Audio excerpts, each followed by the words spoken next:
सभी को नमस्कार। आज मैं सनातन समाज के मठ मंदिरों के बारे में बात करना चाहता हूँ। वास्तव में भारतीय हिंदू जितने भी सनातन के मठ मंदिर हैं, वह हमारी देवत्व पर आधारित समाज रचना के का एक अंग है। और देवत्व पर आधारित समाज रचना के मूल में है यह हमारे सारे मठ और मंदिर। हिंदू या हर सनातन परिवार का कोई न कोई देवता होता है, उसकी कुलजा होती है, उसका सिद्ध होता है। हर हिंदू सनातनी कोई भी शुभ कार्य करने से पहले अपने देवी देवताओं या देवी की पूजा करता है, या उसकी जीवन पद्धति का एक मजबूत आधार है, अंग है। सनातन समाज के ऋषि महर्षियों ने हमारे मठ मंदिरों के प्रति आस्था और विश्वास का ताना बाना इतना दृढ़ीकरण कर दिया था, इतनी मजबूती के साथ इसको समाज के अंतर्मन में बिठा दिया था कि समाज की जीवन पद्धति के आधार और ऊर्जा के स्रोत यह मठ मंदिर हो गए। मठ और मंदिर ही शिक्षा के, विज्ञान के, सामाजिक न्याय तथा अर्थव्यवस्था के केंद्र बन गए। यही मठ और मंदिर हमारे भूखे के भोजन का सहारा हो गए। यहां पर लंगर लगते थे, हर गरीब आदमी वहां पर भोजन पाता था। गुरुकुल के रूप में निशुल्क शिक्षा मिलती थी। शिक्षा के केंद्र युद्ध नीति, शिक्षण व सैनिक विद्या, वैज्ञानिक शोध और मजबूत आर्थिक आधार पाकर भारतीय संस्कृति व उत्कृष्ट जीवन पद्धति का विकास हुआ।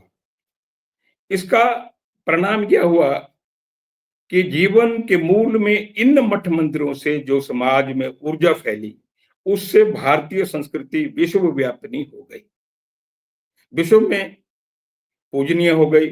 भारत विश्व गुरु हो गया और भारत हर विधा में, हर क्षेत्र में आकर्षण का केंद्र हो गया। भारत को भद्र लोग श्रद्धा की दृष्टि से देखने लग गए। जो भी भारत में आया वह भारत का हो गया। भारत में शुरू में आक्रांता के रूप में, आक्रमणकारी के रूप में हूण, शक व किरात या अन्य आक्रमणकारी आए, लेकिन आज भारतीय समाज ने उनको इतना अपने में अंतर्निहित कर दिया है, इतना पचा लिया है कि आज उनका कोई अता पता नहीं है। इसके पश्चात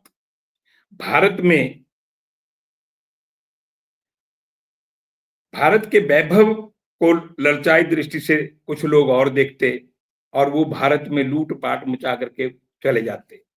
लेकिन कुछ अंतराल के बाद एक आसुरी वृत्ति के लोग इस्लाम के रूप में, आक्रांता के रूप में, उनका विशेष एजेंडा था, भारत में आए और उनका विशेष एजेंडा था भारत को पूर्ण रूप से इस्लाम में परिवर्तित कर देना या गजवाए हिंद करना।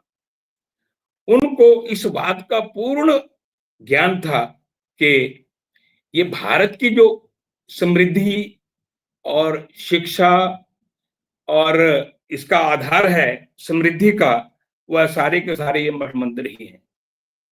इसलिए उन्होंने सबसे पहले विचार किया कि अगर हमने इनके ऊपर कब्जा करना है, इनको परिवर्तित करना है, तो इनके ऊर्जा के केंद्रों को समाप्त कर दें।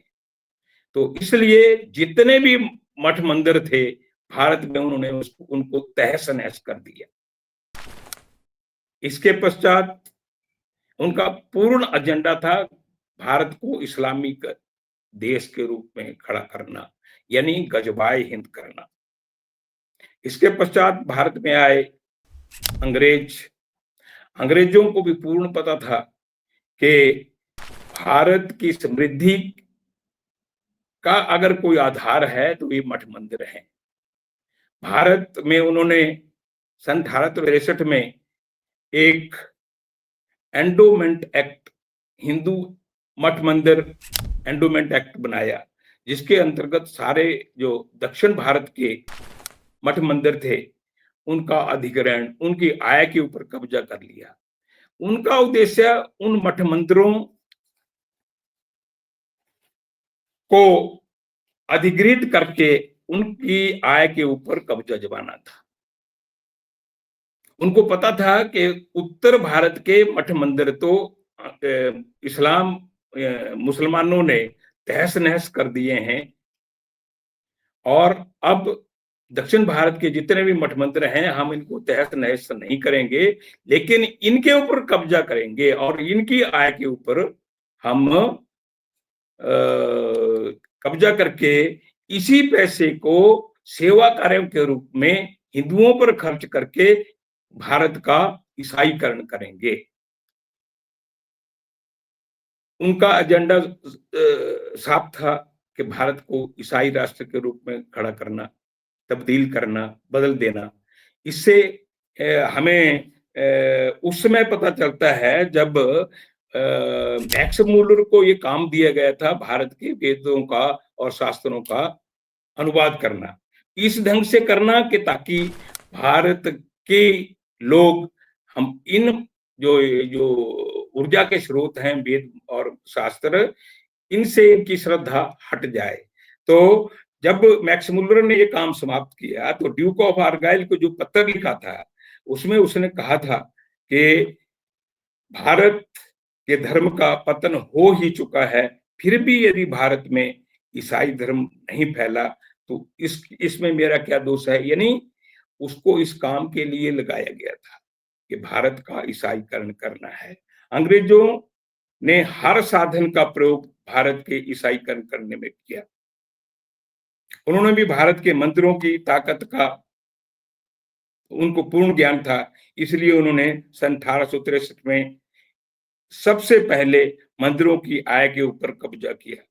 रिलीजियस एंडोमेंट एक्ट 1863 बना करके उसके बाद हिंदू रिलीजियस एक्ट 1925 बनाया, 1926 में हिंदू रिलीजियस एंडोमेंट एक्ट बनाया, Hindu religious act endowment act 1927। इन सभी जो एक्ट बनाए उन्होंने, कानून बनाए, इन सभी का एक ही उद्देश्य था, हिंदू मंदिरों का की आय के ऊपर सरकार का नियंत्रण।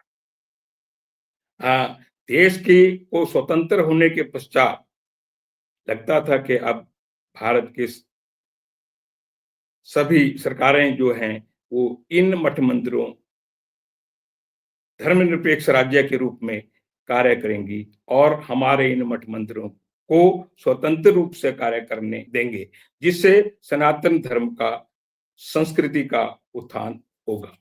हमारे मठ मंदिर सरकारी नियंत्रण से मुक्त हो जाएंगे, सरकारें हमारे धार्मिक कार्यों में कोई हस्तक्षेप नहीं करेंगी। लेकिन हुआ इसके विपरीत, सरकारों ने और अधिक मंदिरों का सरकारीकरण करना शुरू कर दिया।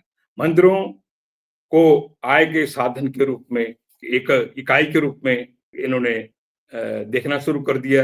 यह हिंदुओं के साथ सरासर अन्याय था। जब सरकारें धर्मनिरपेक्ष हैं और तो किसी भी धर्म के कार्यों में सरकारों का हस्तक्षेप नहीं होना चाहिए। जब सरकारें धर्मनिरपेक्ष हैं और किसी अन्य धर्म के धार्मिक स्थलों पर पूर्ण स्वतंत्रता है, जब बाकी लोगों के धार्मिक कार्यों में हस्तक्षेप नहीं करती, तो हिंदू धर्म के धर्म स्थलों और कार्यों में क्यों हस्तक्षेप करती है। इसका ताजा उदाहरण हिमाचल सरकार का है, जिन्होंने हिंदू मंदिरों के पैसे को अपना पैसा मानकर अपनी आय का साधन समझ लिया है। इससे तत्काल रूप से बंद किया जाना चाहिए। मेरा कहना है कि हमने एक हिंदू मठ मंदिर समिति बनाई है ये जितने भी मठ मंदिर हिमाचल प्रदेश में हैं, इन इनसे आज तक सरकारें करोड़ों रुपए सरकार इनसे ले चुकी है।